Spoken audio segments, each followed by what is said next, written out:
If you have a short leg, right?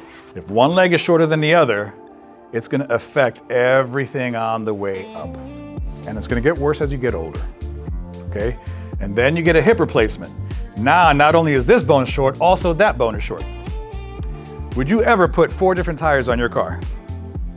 Would you ever tolerate a flat tire on your car? You can have a flat tire on your car and it'll get you from point A to point B. God forbid it rains, you hit the brakes, you go into a spin, and you're done.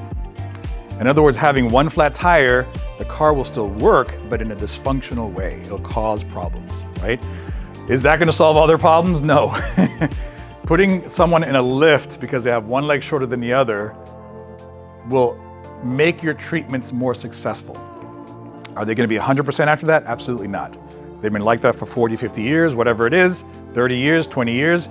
They have a scoliosis, maybe that's caused by the short leg. They still need your help. Don't put people in a lift and send them away. You gotta help them get their body straight. Okay, so if you don't put in a lift, if they have a short leg and you don't put in a lift, they're gonna get better, worse, better, worse, better, worse, better, worse. If you do put in a lift, they're gonna get better, a little worse, better, a little worse, depending on what they're doing. They're gonna get better, better, better ultimately.